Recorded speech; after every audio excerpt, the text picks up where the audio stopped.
Bonjour à tous.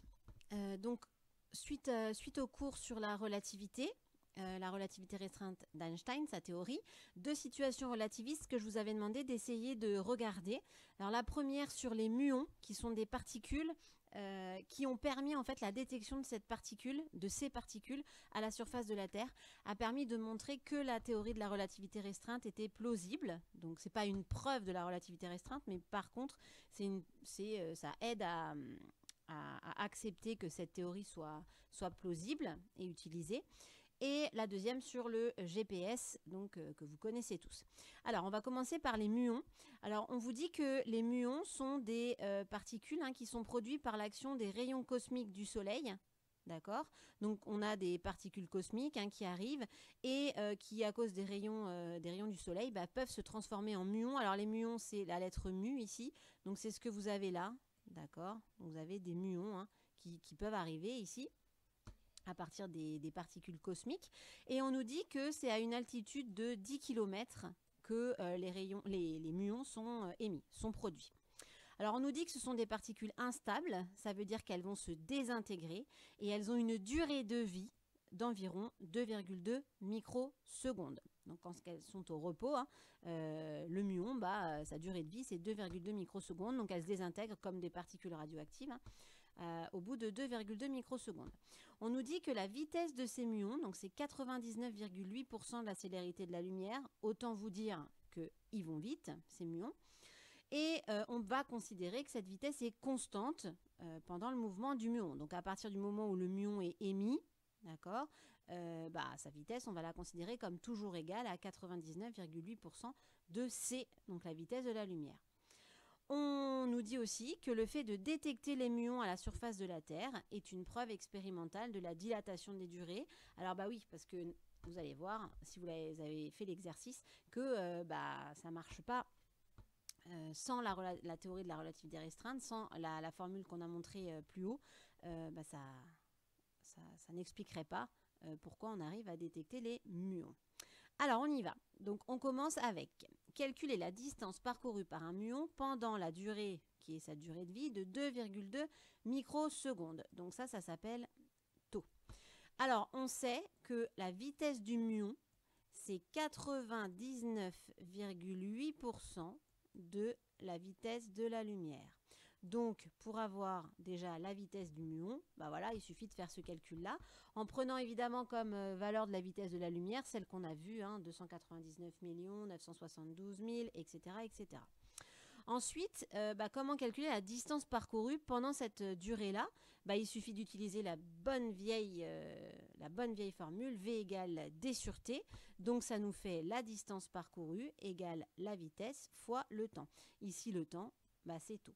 D'accord? Donc, il suffit de faire V qui vaut ça, 99,8% de C, fois 2,2 microsecondes. Alors, attention aux unités, évidemment. On va mettre le temps en secondes. Donc, ça fait 2,2 10 puissance moins 6 pour micro, secondes. On calcule la vitesse de la lumière en mètres, la vitesse du muon, en mètres par seconde. Et on calcule la distance. Alors, ça nous donne... Si on le fait, ça nous donne, donc pour la vitesse du muon, 0,998 fois 299 792 458 mètres par seconde, la vitesse de la lumière, et ça nous donne ça. Donc une vitesse très importante, 299 192 873 mètres par seconde. On fait donc D égale V fois taux, donc on multiplie par le 2,2 10 puissance moins 6, et on trouve 6,6, donc je garde deux chiffres à cause du 2,2, significatif, on arrive à 6,6 10 puissance 2 mètres, c'est-à-dire environ 660 mètres. Alors ça voudrait dire quoi?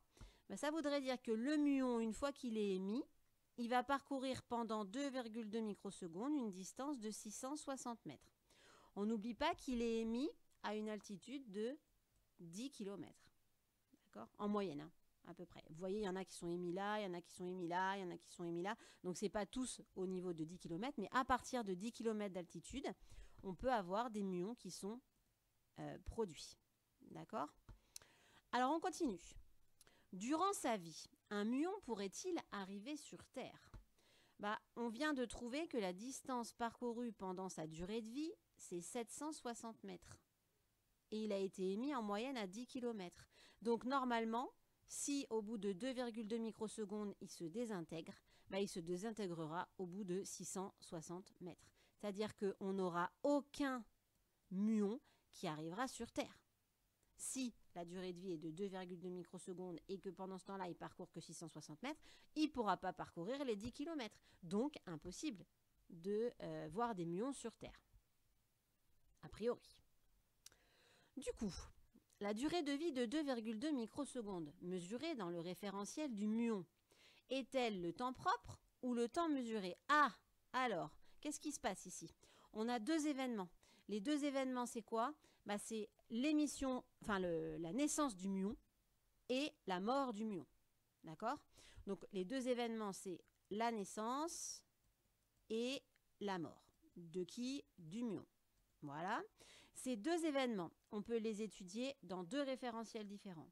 Premier référentiel, c'est le référentiel du muon. Ah bah oui, dans ce référentiel, la naissance et la mort du muon se passent au même endroit, évidemment. Donc imaginez, c'est comme si vous étiez à côté du muon, dans le référentiel du muon, et que vous le voyez apparaître et que vous le voyez disparaître. Okay? Et le deuxième référentiel, c'est évidemment le référentiel terrestre. Okay? Donc dans ces deux référentiels, donc le référentiel terrestre et le référentiel du muon, on a ces deux événements qu'on va étudier. D'accord? Donc, le 2,2 microsecondes, c'est la durée de vie du muon dans son référentiel, dans le référentiel du muon. Donc ça, ce sera quoi?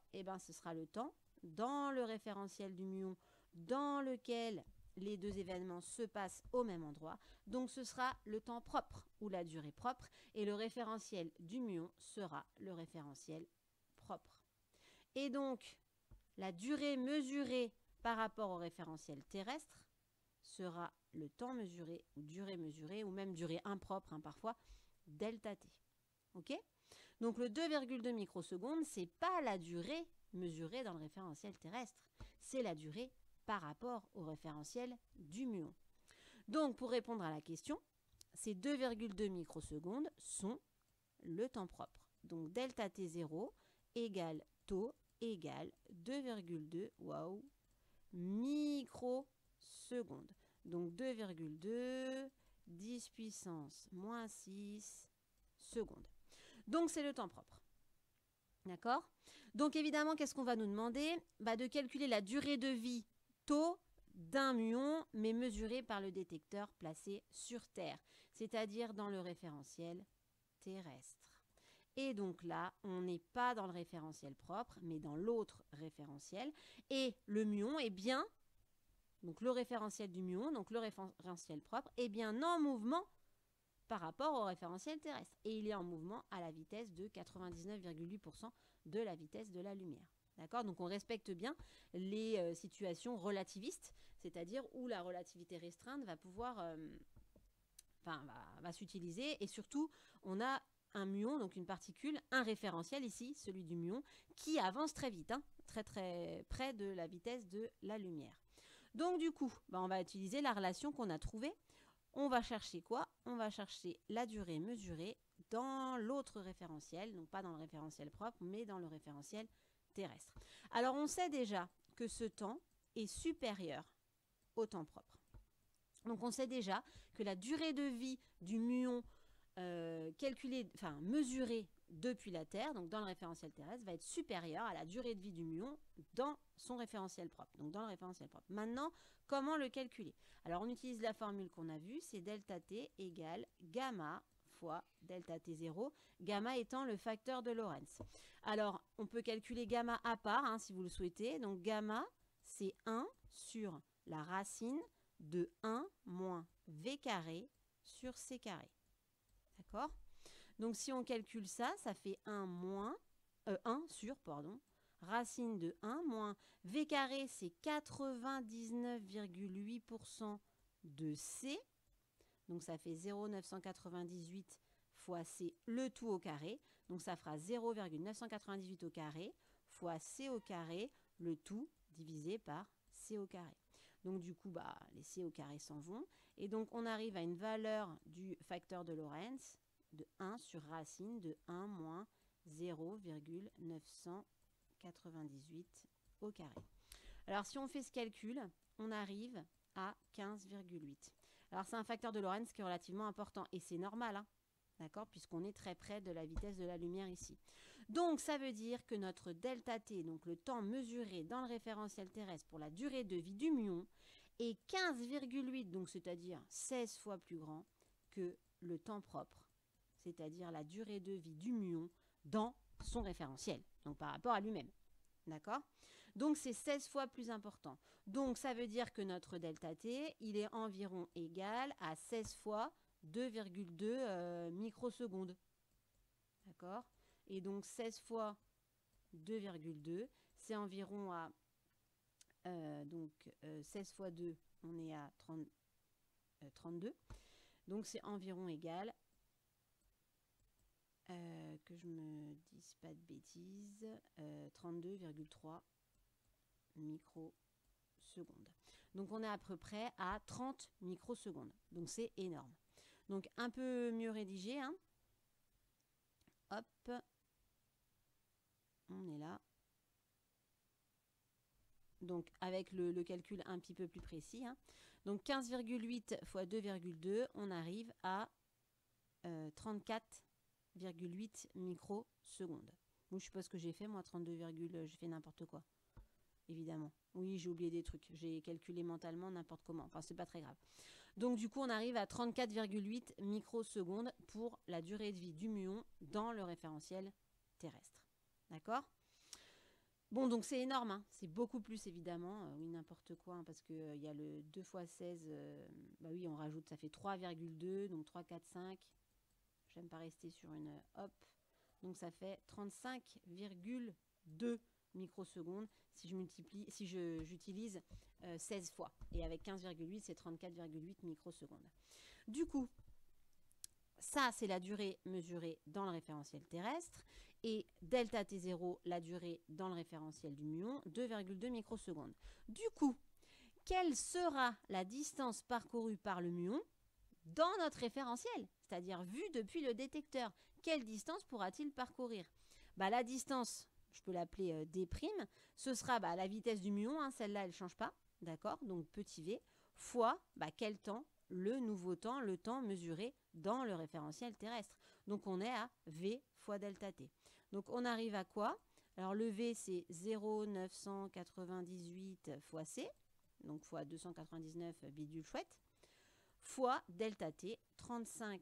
Alors oui, alors moi j'avais 34,8 si on est plus précis, microsecondes, donc 10 puissance moins 6.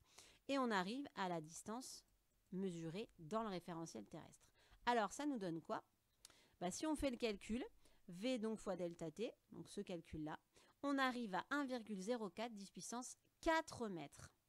Ce qui veut dire que si on met en kilomètres, on est à 10,4 km. Et là, c'est merveilleux, puisque le muon, il a été en moyenne émis, produit à 10 km au-dessus du sol. Et là, grâce à cette théorie de relativité restreinte, on montre qu'en fait, dans le référentiel terrestre, le muon, entre sa naissance et sa mort, il peut parcourir 10,4 km. Donc, il a le temps d'arriver sur Terre. Donc, pourquoi le fait que des muons parviennent à la surface de la Terre est-il une preuve de la dilatation des durées? C'est parce que si on considère cette théorie de la relativité restreinte et la formule qu'on avait montrée, donc la formule de Lorentz, on arrive à montrer qu'on peut avoir des muons qui arrivent sur Terre. Alors que sinon, normalement, les muons, ils n'arrivent pas sur Terre. S'il n'y a pas de dilatation des durées, s'il n'y a pas de temps, si le temps est absolu, il n'est pas relatif, c'est pas possible. On ne peut pas avoir de muons qui arrivent, qu'on détecte à la surface de la Terre. Donc, c'est bien une preuve que cette théorie est plausible.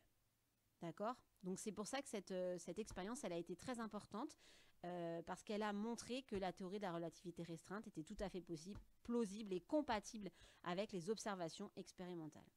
Alors, on n'a pas de preuve de la théorie, mais on a des preuves qu'elle marche bien pour l'instant. Donc, tant qu'on n'aura pas trouvé quelque chose qui va à l'encontre de cette théorie et qui montre qu'il y a un problème, une incompatibilité, pour l'instant, ça marche plutôt pas mal. Alors, je vous ai mis, pour ceux qui sont intéressés par la technique de détection des muons, comment on fait pour les détecter. C'est des chambres à étincelles, on a d'autres chambres aussi maintenant, des chambres à fil, des choses comme ça. Je vous ai mis un lien assez complet. Vous avez une petite vidéo de présentation d'un détecteur à étincelles pour voir, en fait, c'est les trajectoires des particules qu'on peut voir pour les détecter. Il n'y a pas que les muons d'ailleurs, hein, il y en a d'autres, les particules radioactives également. Et vous avez aussi, là, dans l'article, hein, il y a la vidéo, mais il y a aussi un article complet sur l'utilisation des muons. C'est-à-dire maintenant, on peut détecter pas mal de choses avec, donc ça peut être intéressant pour vous. Alors, maintenant, l'exercice sur le GPS. Alors, on vous parle du GPS qui fonctionne avec des satellites qui sont en orbite circulaire autour de la Terre à plus de 20 000 km d'altitude et qui ont une vitesse de 14 000 km par heure. Chaque satellite possède une horloge atomique embarquée, donc chaque satellite possède une horloge à l'intérieur et chaque satellite va émettre des signaux électromagnétiques, donc des ondes électromagnétiques comme la lumière qui donc vont à la vitesse de la lumière, qui contiennent les informations sur la position du satellite et la date exacte où ils ont été émis. Un récepteur GPS, donc par exemple dans votre voiture hein, ou au sol, doit recevoir au moins 4 signaux de 4 satellites différents pour pouvoir se localiser. Et la comparaison, hein, on parle de triangulation, grâce à un calcul de triangulation, votre détecteur peut déterminer sa position à 10 mètres près. Donc grâce à ça, mais il faut plusieurs satellites. Hein, d'accord ? Maintenant, c'est 4 satellites. Alors, là, on a 2 référentiels. Hein. On va avoir le référentiel du satellite qui va être le référentiel propre et le référentiel terrestre, évidemment. Alors, on nous dit que le mouvement du satellite n'est pas rectiligne. Donc, attention, le référentiel propre ici n'est pas en mouvement rectiligne uniforme par rapport au référentiel terrestre. Donc, on va faire une approximation. On va quand même admettre que ce qu'on a vu, ça marche hein, et que le temps propre, c'est le temps mesuré à bord du satellite par l'horloge atomique et on va la noter delta T0. Et on va noter delta T, le temps mesuré entre 2 événements dans le référentiel terrestre, qu'on peut également appeler durée impropre. Alors, on nous demande d'expliquer qualitativement, donc sans faire de calcul, pourquoi la relativité prévoit que l'horloge embarquée à bord du satellite va retarder par rapport à la même horloge située au sol. Alors, ça vient d'où? Ça vient de d'après la théorie de la relativité, le temps mesuré est toujours supérieur au temps propre, dans le référentiel propre. D'accord? Donc, si delta t est supérieur à delta t0, ça veut dire que pour 2 événements identiques, le temps mesuré entre ces 2 événements sur Terre, dans le référentiel terrestre, sera toujours supérieur au temps entre ces 2 événements dans le référentiel propre, donc dans le satellite. Donc, ça veut dire que si quelque chose a duré 15 minutes dans le référentiel du satellite, ça aura duré plus longtemps sur Terre. Donc, l'horloge dans le satellite va évidemment retarder par rapport à celle du référentiel terrestre. Donc, une petite hop, ici par exemple, hein, voilà, ce qui schématise pas mal ce qui se passe. Donc, s'il fait la sieste dans le satellite, bon là c'est une fusée, mais c'est exactement pareil. Si quelqu'un est dans le satellite, fait une sieste, elle va durer 5 minutes pour lui, alors que sur Terre, on aura mesuré une durée beaucoup plus longue. D'accord ? Ensuite, montrer que le retard taux entre les durées mesurées sur Terre et dans le satellite s'exprime comme ceci. Alors déjà, le retard entre les durées mesurées, ça veut dire quoi? Ça veut dire que taux, ce sera la différence entre la durée mesurée sur Terre et la durée mesurée dans le satellite. Alors, pourquoi c'est ça? Parce que delta t est supérieur à delta t0, hein, donc ça va être ça. D'accord? Donc, d'après ce qu'on veut montrer, c'est le delta t0 qu'il va falloir remplacer, hein, d'accord? Alors nous, qu'est-ce qu'on sait? On sait que delta t, d'après la formule de la relativité, c'est gamma fois delta t0, d'accord? Donc ça veut dire que delta t0, ce sera delta t divisé par le facteur de Lorentz. Donc ici, ça nous donne delta t moins delta t sur gamma. Donc, ça voudrait dire que c'est delta t facteur, on voit apparaître le facteur là, 1 moins 1 sur gamma. D'accord? Alors, c'était quoi le gamma? Le facteur de Lorentz, c'est 1 sur racine de 1 moins v carré sur c carré. D'accord? Donc, 1 sur gamma, bah, c'est l'inverse de ça. Donc, du coup, ce sera racine, ce sera que ça, racine de 1 moins v carré sur c carré. Alors, est-ce qu'on arrive à ce qu'on veut? Ça nous fait delta t, facteur de 1 moins racine de 1 moins v carré sur c carré. Ce qu'il fallait démontrer. D'accord? Donc, le retard entre, ça c'est quoi, hein, ce calcul? C'est la différence entre le temps mesuré sur Terre et le temps mesuré dans le satellite. D'accord? On continue. Calculer du coup le retard accumulé en une journée terrestre par l'horloge embarquée à cause de l'effet relativiste. Alors, une journée terrestre, ce serait quel temps ça? Bah, ce serait la durée sur Terre. Donc, delta t serait égal à une journée terrestre. Quel serait le taux accumulé? Eh bien, le retard entre la durée sur Terre et la durée mesurée dans le référentiel du satellite. Bah, il suffit de calculer le taux ici. Donc là, il suffit de faire taux égal. Le delta t, c'est une journée terrestre. Donc, il va falloir évidemment convertir en secondes. Alors, une journée, c'est 24 heures. 24 heures, c'est 3600 secondes. Donc, vous faites ce calcul-là pour avoir le nombre de secondes correspondantes. Ensuite, on multiplie par 1 moins racine de 1 moins la vitesse du satellite au carré, puisque c'est lui qui est en mouvement, c'est le référentiel propre. Il a cette vitesse-là, donc on va mettre sa vitesse, et la vitesse de la lumière au carré. Alors, c'est quoi la vitesse du satellite? C'est 14 000, je vous renvoie, hein, 14 000 km par heure. Alors, je retourne vérifier, hein, mais je crois que c'est bien ça. 14 000 km par heure. Donc, la vitesse du satellite. Donc, il va falloir convertir ça en mètres par seconde. Comment on fait? Déjà, on va mettre en mètres. Donc, si on parcourt 14 000 km en une heure, on va parcourir 14 000 fois 10 puissance 3 mètres en une heure. D'accord? Une heure, c'est 3600 secondes. Donc, ça veut dire que pendant 3600 secondes, on parcourt 14 000 fois 10 puissance 3 mètres. Donc, ça veut dire qu'en une seconde, on va en parcourir 3600 fois moins. Donc, on va diviser par 3600. Et là, on aura la valeur de la vitesse, là c'est 10 puissance 3, en mètres par seconde. Et c'est cette valeur-là qu'on va mettre ici. D'accord? Et on va trouver, si on fait ça, le retard en secondes. Alors, ça donne quoi? Bien sûr, rédiger correctement. Alors, on arrive, donc ça on l'a fait, hein, la démonstration. Vous l'avez là écrite correctement. Vous pouvez faire pause. Alors, on y va. Ça nous fait donc un jour, 24 fois 3600 secondes, 8,64, bah oui, 86 400 secondes. Ensuite, la vitesse en mètres par seconde, 3,9 10 puissance 3 mètres par seconde. Eh ouais, c'est énorme, hein, ça va vite, hein, le satellite. Ensuite, la vitesse de la lumière, très précisément, qu'on peut arrondir, hein, ça vous la connaissez, à 3,0 10 puissance 8 mètres par seconde. Et si je fais le calcul de taux, on arrive à 7,3 10 moins 6 secondes, soit 7,3 microsecondes. Alors, on pourrait considérer que ce retard est faible. C'est des microsecondes, c'est pas beaucoup. Donc, un retard accumulé pendant une journée, ce serait seulement 7,3 microsecondes.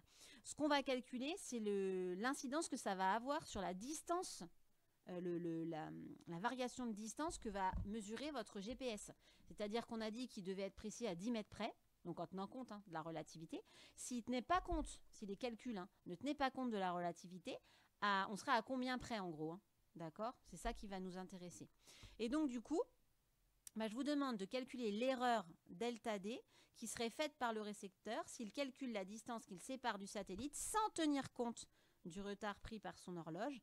Delta D est-il négligeable? Alors, attention, ici le satellite, il va envoyer des ondes électromagnétiques, donc qui ont une vitesse qui est la vitesse de la lumière, c. Donc nous, on veut savoir quelle va être la variation de distance quand le satellite va émettre ces ondes électromagnétiques, mais sans tenir compte de la relativité, donc avec le retard qu'on a calculé. Donc on a calculé un retard taux de 7,3 microsecondes. D'accord? Ça, c'est taux. Nous, on veut le delta D. et c'est des ondes électromagnétiques qui sont envoyées. Donc on sait que la vitesse de ces ondes électromagnétiques, bah, c'est la distance parcourue par rapport sur le temps. D'accord? Donc ici on aura C égale delta D sur tau. Ce qui veut dire que la variation de distance, en fait, pendant ce retard, hein, pendant cette distance-là, on va avoir mesuré quoi? On va avoir quoi comme incidence au niveau de la distance? Ben, ça va être C fois tau. Et ça va nous donner quoi? Bah, on remplace C par sa valeur, tau par 7,3 en secondes, microsecondes en secondes, donc 7,3 10-6, et on va trouver bah, l'écart qu'on aurait eu. Alors, ça nous donne quoi? Bah, si vous faites ça, sans tenir compte du retard, on aurait 2,2 10 puissance 3 mètres. Alors, sur la journée, hein, d'accord? Ça fait 2,2 km d'écart. Donc, évidemment, ça n'est pas négligeable. Donc, on aurait évidemment une distance parcourue par les ondes électromagnétiques qui ne serait pas la bonne par rapport à ce qu'il faudrait mesurer. Et donc, avec les calculs, ça nous donnerait des choses fausses par rapport à ce qu'on veut pour un GPS. D'où l'importance pour les GPS, même si les GPS vont pas à 99, les satellites ne vont pas à 99% de la vitesse de la lumière, ils vont relativement vite pour qu'il y ait une incidence au niveau de la relativité. Et si on veut, donc au niveau des temps qui sont mesurés, donc si on veut quelque chose de précis, bah, il faut tenir compte de la relativité et donc à chaque fois introduire cette petite correction due à la relativité par rapport à la mesure des différentes durées qui sont mesurées au niveau d'un GPS. Voilà. Alors, donc la petite remarque, hein, c'est que je vous en ai déjà parlé au début, c'est que là, on voit juste les notions de la relativité restreinte, son incidence surtout. Il y a évidemment une théorie qui s'appelle la relativité générale en 1915. Alors là, ça englobe la relativité restreinte. Mais ça rajoute aussi toute la théorie de la gravitation et qui va avec la relativité. Donc du coup, c'est beaucoup plus approfondi, hein, je dirais. Et donc c'est très important, hein, pour ceux qui verront ça un petit peu plus en détail. Voilà. On va juste terminer avec physique classique ou relativiste. Alors j'en ai déjà un peu parlé oralement. Quand est-ce qu'on ne va pas utiliser la relativité et quand est-ce qu'on va l'utiliser, en gros, hein. Alors, que devient la relation de la relativité restreinte, donc la formule de Lorentz, si V est très petit devant C?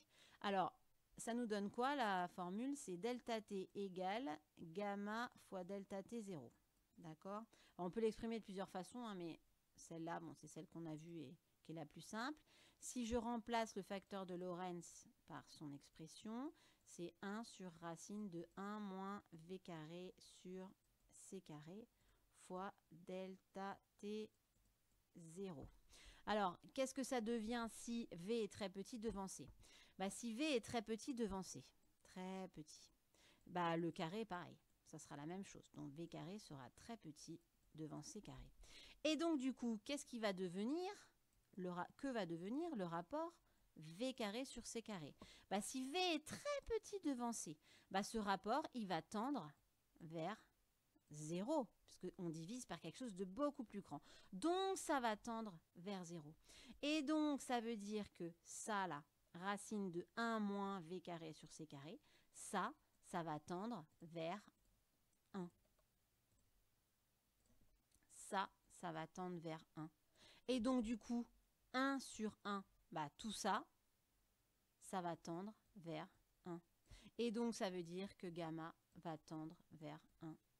D'accord? Et donc, ça veut dire que delta t va tendre vers delta t 0.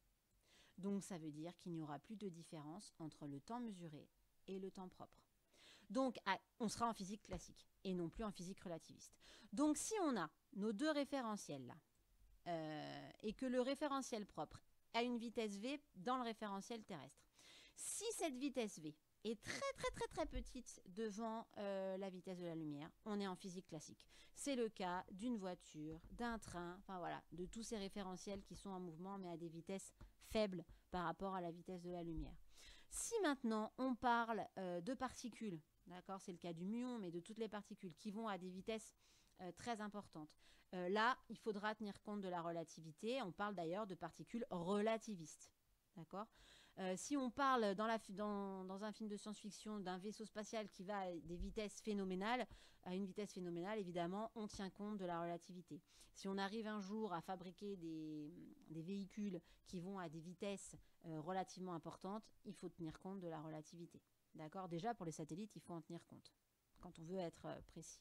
D'accord ? Donc, un petit dessin que vous voyez, l'évolution du facteur de Lorentz en fonction de la vitesse du référentiel propre dans le référentiel terrestre. Ben, on voit que ça vaut 1, ce facteur de Lorentz, jusque là à peu près. Ouais, un peu avant quand même, hein, parce que c'est hop là, voilà. Donc, tant qu'on est à des vitesses qui sont inférieures allez, on va mettre là, ce sera plus facile, qui sont inférieures à 1 fois 10 puissance 8 mètres par seconde, d'accord ? Donc, 1/3 de la vitesse de la lumière.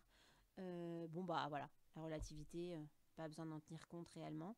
Par contre, dès qu'on est au-dessus, bah, il faut en tenir compte. Et évidemment, si on se rapproche de la vitesse de la lumière, le facteur de Lorentz, bah, il augmente, il tend vers. Ensuite, évidemment, si on tend vers la vitesse de la lumière, la limite du facteur de Lorentz, c'est l'infini. Donc du coup, forcément, on va avoir des différences très importantes entre les temps mesurés et les temps propres. Voilà. Donc, attention, la physique classique n'est pas à abandonner. C'est un cas particulier de la physique relativiste. D'accord ? C'est le cas où le facteur de Lorentz est égal à 1. Voilà. C'est pour ça que la théorie de la relativité restreinte, elle englobe tout. La mécanique de Newton, ça marche aussi. Dans la théorie de la relativité restreinte, c'est englobé. D'accord ? Voilà, voilà. Bon, bah, bon courage à tous. Et vous avez un dernier exercice là-dessus, sur un film cette fois-ci, sur Avatar. Un petit exercice là-dessus. Et on fera la correction. Bon courage!